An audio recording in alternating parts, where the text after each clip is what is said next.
Hi అండి. ఈ ఎండాకాలంలో అయితే ఎక్కడ చూసినా పుచ్చకాయతో పాటు రోడ్ల మీద చాలా కనిపించేవి ఈ మస్క్ మిలన్. ఇంకా జ్యూస్ బండి దగ్గర కూడా ఈ మస్క్ మిలన్ అనేటివి చాలా ఎక్కువగా కనిపిస్తున్నాయి. ఈ జ్యూస్ అయితే చాలా ఎక్కువగా తాగుతున్నారు. ఈ జ్యూస్ అయితే హెల్తీ అండ్ టేస్ట్ కూడా బాగుంటుందంట. నేనైతే ఈ మస్క్ మిలన్ని తెచ్చి పైన పొట్టంతా తీసివేసి మంచిగా కడిగి అందులో ఉన్న గింజలు సపరేట్ చేసి ఒక ముక్కనైతే తిని చూస్తే దోసకాయ ఫ్లేవర్ అనిపిస్తుంది. పైకి చూస్తేనేమో గుమ్మడికాయలాగా ఉంది.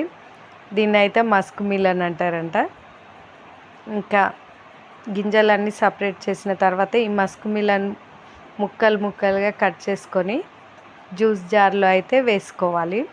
జ్యూస్ జార్లో వేసిన తర్వాత ఇది అంత తీయగా ఏమీ ఉండదు. మనకు స్వీట్నెస్ కావాలంటే చక్కెర అయినా హనీ అయినా వేసుకోవచ్చు. నేనైతే చక్కెర వేస్తున్నాను.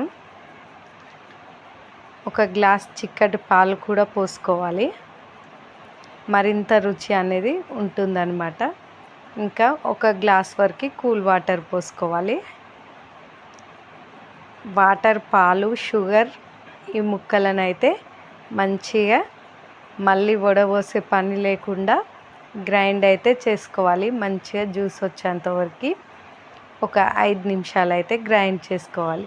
గ్రైండ్ చేసిన తర్వాత మంచిగా చిక్కటి జ్యూస్ అయితే వచ్చేస్తుంది. ఈ జ్యూస్ని అయితే గ్లాసులలో పోసుకొని సర్వ్ చేసుకొని చల్లగా తాగితే చాలా బాగుంటుంది. ఎండాకాలంలో మధ్యాహ్నం టైంలో ఎక్కడికైనా వెళ్ళి వచ్చినప్పుడు తాగితే చాలా అంటే చాలా బాగుంటుంది.